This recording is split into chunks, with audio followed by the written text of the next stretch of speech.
స్త్రీ వశీకరణం కానీ పురుష వశీకరణం, ఈ రెండు వశీకరణాలు స్త్రీ కానీ పురుషుడు కానీ వర్తిస్తాయి.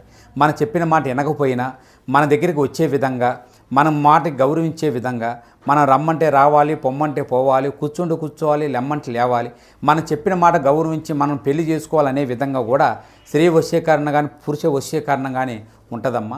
ఈ వశీకరణం అనేది వాళ్ళకి ఏ విధంగా ఎవరి గురించి మనం చేయాలనుకుంటున్నామో వాళ్ళ పేరు మీద కూడా ఆ వశీకరణం పట్టుకొని ఆ మంత్రం ఒకటి చెప్తాను. ఆ మంత్రం మీరు జపించగలిగారంటే, ఆ వశీకరణం పట్టుకొని ఆ మంత్రం జపిస్తే 11 రోజుల్లో ఆ వ్యక్తి, నువ్వు ప్రేమించిన వ్యక్తి కానీ, అమ్మాయి కానీ, అబ్బాయి కానీ 11 రోజులు మీ దగ్గరికి వచ్చేది ఖచ్చితంగా గ్యారెంటీగా జరుగుతుంది. ఏం జరగబోతుంది, ఎటువంటి ఫలితాలు ఈ రోజున గోచర రీత్యా ఉండబోతుంది, తదితర అన్ని వివరాలు విపులంగా వీడియోలో తెలుసుకుందాము. వీడియో మీకు నచ్చితే తప్పకుండా ఒక చిన్న లైక్ చేసి మమ్మల్ని సపోర్ట్ చేయండి. ఈ జాతకుల మీద ఈ రోజున మిక్కిలి కోపం వస్తుంది.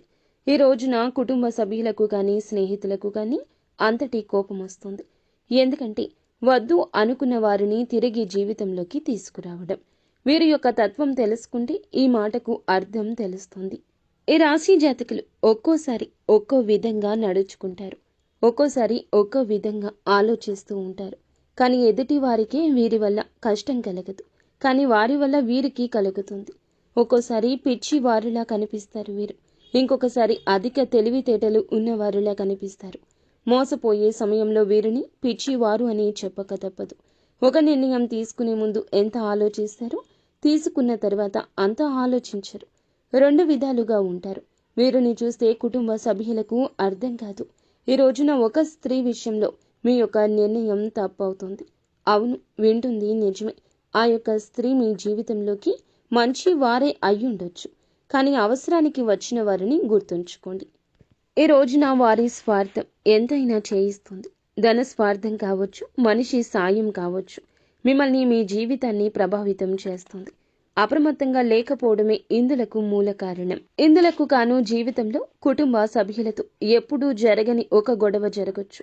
అగాధం వస్తుంది, ఒంటరి అనే భావన వస్తుంది.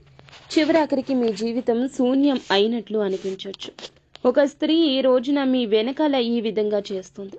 స్నేహితురాలు కావచ్చు, బంధువు కావచ్చు, సన్నిహితురాలు కావచ్చు.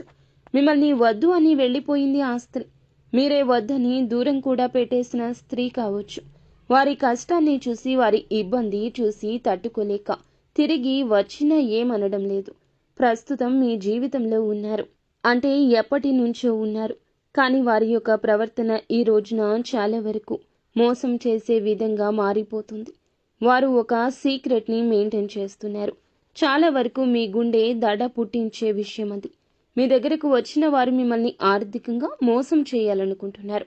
ఆల్రెడీ చాలాసార్లు చేశారు, ఈ రోజున చేస్తారు. మిమ్మల్ని ధనపర విషయాల్లో ముంచేస్తారు. వారు చేసిన తప్పులకు మిమ్మల్ని ఎండగట్టేస్తారు, అడ్డం పెడతారు. ఘోరాతి ఘోర దెబ్బ తగులుతుంది. ఒక కన్నేసి వారి విషయంలో ఉంచండి. వెనుకాల చేస్తున్న ప్లాన్ని పసిగట్టండి. ఈ విషయంలో కుటుంబ సభ్యుల సాయం తీసుకోండి. మీరు అడిగితే వారు కాదనరు. ఈ స్త్రీ విషయంలో నష్టం జరగక ముందే మేలుకోండి.